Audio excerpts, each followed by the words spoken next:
Hello students, business management में आपका स्वागत है। और जैसा कि आप जानते हैं, ये सीरीज में स्पेशल अपने क्लास 12th के स्टूडेंट्स के लिए लेकर आया हूं, जहां पर हम बिजनेस स्टडीज के chapter 1 nature and significance of management को पढ़ रहे हैं, समझ रहे हैं। बहुत सारे टॉपिक्स हमने कवर करे, जिसमें हमने मैनेजमेंट की बेसिक टर्म्स को समझने की कोशिश करी, कुछ डेफिनेशंस, रिसोर्सेज, साथ में हमने मैनेजमेंट एज ए प्रोसेस समझा, मैनेजमेंट एज ए आर्ट और साइंस समझा, मैनेजमेंट एज ए डिसिप्लिन समझा। अब हम मैनेजमेंट के कैरेक्टरिस्टिक्स को कवर करने जा रहे हैं।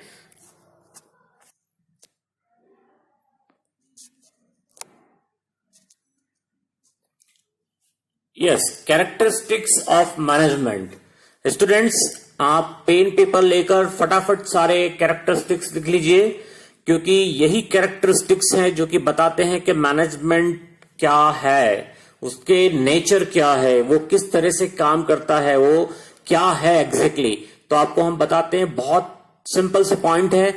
Management is intangible, management is goal oriented, management is universal, management is a social process, management is a group activity, management is a system of authority, management is an activity, management is a dynamic, management is a science as well as art, and management is a multidisciplinary।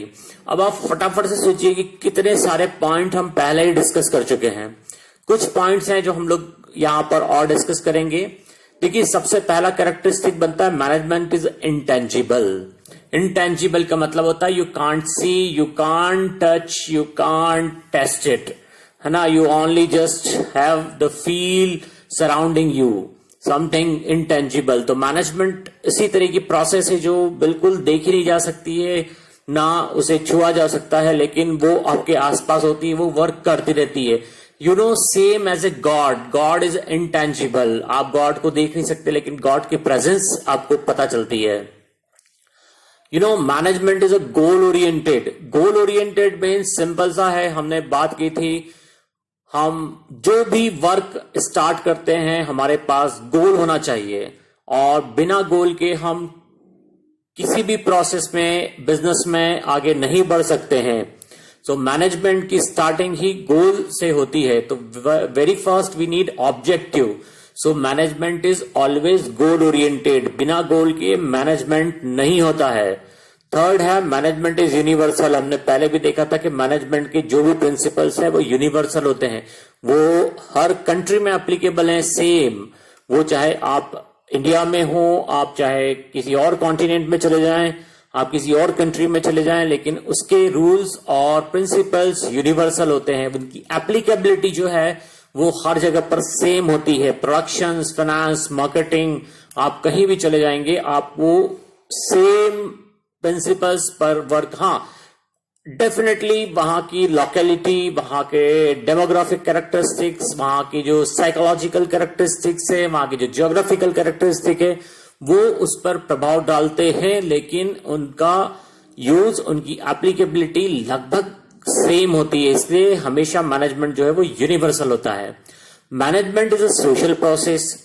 आपने 11th में पढ़ा था कि business के social objective होते हैं, और जब हम बिजनेस करते हैं या जब भी हम मैनेजमेंट की बात करते हैं तो उसमें एक सोशल प्रोसेस होती है। देखिए, हम सोसाइटी में रहते हैं, हम उस सोशल एटमॉस्फेयर में रहते हैं जहां पर हमें कुछ वर्क करना होता है, जहां हमें प्लानिंग करनी होती है, जहां हमें ऑर्गेनाइजिंग करनी होती है। क्योंकि देखिए, ह्यूमन बहुत इंपॉर्टेंट रिसोर्स है मैनेजमेंट का, तो हम बिना सोसाइटी के या सोशल प्रोसेस के तो मैनेजमेंट को देख ही नहीं सकते। दूसरा, मैनेजमेंट एक ग्रुप एक्टिविटी है। Yes, it is group activity because very first we identify what is organization. Organization is a group of people working together to achieve their common goal और डिजायर्ड गोल। तो यहां ग्रुप एक्टिविटी तो होना ही है, तो management group activity भी है। Management is a system of authority. You know, अभी हम कुछ आगे के टॉपिक में देखेंगे कि किस तरह से डेलीगेशन ऑफ अथॉरिटी होती है, किस तरह से अथॉरिटी को दिया जाता है, कितने लेवल्स ऑफ मैनेजर्स देखते हैं हम लोग, और हर लेवल पर authority. Authorities means what? Authority is power to give orders. You know, एक ऑर्गेनाइजेशन में जब हम ऑर्डर की बात करते हैं, जब हम एक सिस्टमेटिक अरेंजमेंट ऑफ पावर की बात करते हैं, तो वहां पर हम सिस्टम ऑफ अथॉरिटी देखेंगे। Management is an activity, yes management activity है, क्योंकि वो प्लानिंग की एक्टिविटी है, वो कंट्रोलिंग की एक्टिविटी है, वो ऑर्गेनाइजिंग है, वो स्टाफिंग है, वो डायरेक्टिंग है, yes it's activity. Management is dynamic, yes absolutely dynamic, जो कि अपने आप को चेंजेस के अकॉर्डिंग या एटमॉस्फेयर के अकॉर्डिंग चेंज कर लेता है। जैसे रिक्वायरमेंट है वैसा वो फ्लेक्सिबल है, वो डायनामिक है, वो चेंज हो जाता है। So according to situation they change management rules regulations, और कहीं कुछ जो प्रिंसिपल्स या प्रैक्टिसेस हैं वो अकॉर्डिंग टू सिचुएशन चेंज होती है। प्रीवियस वीडियो में हमने देखा था कि क्या मैनेजमेंट साइंस, यस यहाँ पर एक कैरेक्टरिस्टिक आता है कि मैनेजमेंट साइंस भी है और वो आर्ट भी है। क्यों? क्योंकि systematic body of knowledge science है, और जहां हम प्रैक्टिस की बात करते हैं वहां पर वो आर्ट हो जाता है।